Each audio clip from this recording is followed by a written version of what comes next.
सच सच बताइएगा, जब आपके हाथ में ब्लड रिपोर्ट आती है तो क्या आप भी सीधे लाल निशान या बोल्ट नंबर ढूंढते हैं? और अगर सब कुछ नॉर्मल दिखे तो चैन की सांस लेते हैं? रिपोर्ट का नॉर्मल दिखना इस बात की गारंटी बिल्कुल नहीं है कि शरीर में सब ठीक है। और दूसरी तरफ आधी अधूरी जानकारी के चक्कर में खुद ही विटामिन डी, आयरन और पोटेशियम की गोलियां खा लेना दुनिया भर में हर साल लाखों लोगों को अस्पताल पहुंचा देता है। आज हिंदी हेल्थ वीडियोस पर हम सिर्फ रेफरेंस रेंज पढ़ना नहीं सीखेंगे, बल्कि वो क्लिनिकल सच जानेंगे जो लैब रिपोर्ट आपको खुलकर नहीं बताती। चलिए सीधे काम की बात करते हैं। सबसे पहले एक दो छोटे उदाहरणों से इस बात को आपके सामने रखता हूँ कि कैसे आम जन अनजाने में लाभ के बदले नुकसान कर बैठते हैं। भारत में विटामिन डी की कमी बहुत आम है, वो भी शाकाहारी लोगों में अधिक। ऐसे में लोग तुरंत बाजार से विटामिन डी की गोलियां खाने लगते हैं। विटामिन डी हमारी हड्डियों और मसल्स के लिए बहुत ज़रूरी होता है, लेकिन इस विटामिन को बहुत अधिक लेने से शरीर में कैल्शियम का स्तर खतरनाक रूप से बढ़ सकता है, जो किडनी को नुकसान पहुंचा देता है। ऐसा ही आयरन के साथ होता है।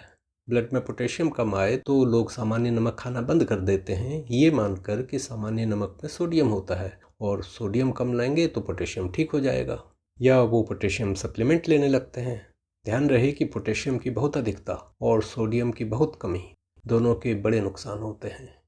ब्लड रिपोर्ट को पढ़ते समय ध्यान में रखिए कि रिपोर्ट में जो नॉर्मल रेंज या रेफरेंस रेंज दिया होता है वह सबके लिए और हर परिस्थिति के लिए नहीं होता। यह आंकड़ा सामान्य लोगों की रीडिंग का औसत लेकर बनाया गया होता है। मतलब ये कि ये कोई डॉक्टरी जांच नहीं, बल्कि एक मार्कर है जो एक्सपर्ट्स को बीमारी की तह तक जाने में मदद करता है। यह भी ध्यान में रहे कि ब्लड रिपोर्ट में दिए हुए आपके नंबर दूसरी लैब से टेस्ट कराने में थोड़ा कम ज़्यादा हो सकते हैं। आपकी सामान्य तबीयत कैसी है, क्या खाया है, दिन भर में किस समय टेस्ट करा रहे हैं, ऐसी कई बातें भी कुछ नंबर्स को प्रभावित कर देती हैं। सामान्य ब्लड रिपोर्ट में 3 तरह के मेन टेस्ट होते हैं। एक तो खून की तंदुरुस्ती के बारे में होते हैं। खून में लाल और सफ़ेद कोशिकाएं और प्लेटलेट नाम के टुकड़े बहुत काम के होते हैं। लाल कोशिकाएं ऑक्सीजन लाने ले जाने का काम करती हैं, जिससे हम कोई भी काम बिना थके कर पाते हैं। सफ़ेद कोशिकाएं दुश्मन जीवाणुओं, वायरस आदि से लड़ने का काम करती हैं, और प्लेटलेट जब हमें अंदरूनी या बाहरी चोट लगती है तब ये खून बहने से रोकते हैं। खून में कितना हीमोग्लोबिन है यह भी टेस्ट से पता चल जाता है। दूसरी तरह के टेस्ट होते हैं जो खून में फैट यानी चर्बी को मापते हैं। कितनी चर्बी है, अच्छी है या खराब। जब खून की नलियां, दिल में, दिमाग में चर्बी जम जाती है तो स्ट्रोक और हार्ट अटैक जैसी गंभीर बीमारियां हो सकती हैं। इसलिए अगर ये नंबर बहुत कम ज़्यादा हो तो डॉक्टर को इशारा मिल जाता है कि हार्ट और खून के चलने से जुड़ी कुछ गड़बड़ है। तीसरी तरह के मुख्य टेस्ट होते हैं खून में शक्कर और लवणों की जांच के लिए। ये टेस्ट बताते हैं कि खून में शक्कर और पानी की मात्रा तो ठीक है और क्या किडनीज ठीक काम कर रही हैं। मोटे तौर पर इन टेस्ट के नंबर क्या होने चाहिए और वो क्या इशारा करते हैं, इसके बारे में मैंने एक डॉक्यूमेंट नीचे डिस्क्रिप्शन में डाल रखा है। ये फ्री डॉक्यूमेंट डाउनलोड करके आप अपने फ़ोन में सेव कर लें। देखते हैं खून की सेहत वाले मेन नंबर्स को। इन टेस्ट में एक होता है जिसमें खून की सेल्स यानी कोशिकाओं की संख्या मापी जाती है। सारी कोशिकाओं के माप को मिलाकर ब्लड रिपोर्ट में CBC कहते हैं, यानी कंप्लीट ब्लड काउंट। इसमें कई वर्ग होते हैं। जब लोग सफ़ेद रक्त कोशिकाओं वाले नंबर को बढ़ा हुआ या प्लेटलेट्स को कम देखते हैं तो घबरा जाते हैं कि कोई गंभीर बीमारी हो गई है। इसी तरह हीमोग्लोबिन थोड़ा कम हो तो मान लेते हैं कि आयरन की कमी हो गई और आयरन की टैबलेट या सिरप लेने लगते हैं। मतलब ये कि रिपोर्ट का इशारा सही है, लेकिन इसके बाद के आशय और काम ये पूरी तरह ठीक नहीं है। WBC यानी सफ़ेद सेल्स की संख्या। हल्के से वायरल इन्फेक्शन, मसूड़ों की सूजन, बहुत अधिक शारीरिक तनाव और यहाँ तक कि कुछ सामान्य दवाओं के सेवन से भी WBC अस्थायी रूप से बढ़ सकता है। अगर कोई इन्फेक्शन है तो ये टेस्ट उसे पक्का कर देता है, और अगर इन्फेक्शन नज़र न आ रहा हो तो डॉक्टर इसके पीछे की वजह जानने की कोशिश करते हैं। मतलब एक तरह के WBC काउंट में भी दवा अलग अलग हो सकती है। हीमोग्लोबिन के लेवल में कमी आयरन की कमी से तो हो ही सकती है, परंतु इसके पीछे कुछ और कारण भी हो सकता है, जैसे कि विटामिन B12 की कमी या किसी पुरानी बीमारी का असर। एक सही डॉक्टर कम हीमोग्लोबिन देखकर कुछ अन्य जानकारी लेगा और हो सकता है कोई और टेस्ट कराने को कहे। उसके बाद ही वो तय करेगा कि आयरन सप्लीमेंट की ज़रूरत है या नहीं, और अगर लेना है तो कितने समय के लिए। अब देखते हैं चर्बी और कोलेस्ट्रॉल से जुड़े कुछ नंबर्स को। हमारे खून में चर्बी यानी फैट मिली होती है जो हमें एनर्जी देती है, जिसे ट्राइग्लिसराइड के नंबर से नापा जाता है। वो ज़रूरत से अधिक नहीं होनी चाहिए। ट्राइग्लिसराइड से मिलता जुलता एक पदार्थ होता है कोलेस्ट्रॉल।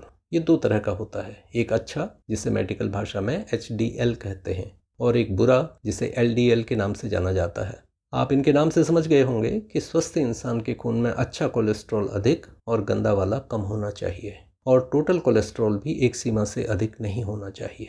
अमेरिकन हार्ट एसोसिएशन की गाइडलाइंस कहती हैं कि हर इंसान के लिए नॉर्मल ट्राइग्लिसराइड या कोलेस्ट्रॉल का पैमाना एक जैसा नहीं होता।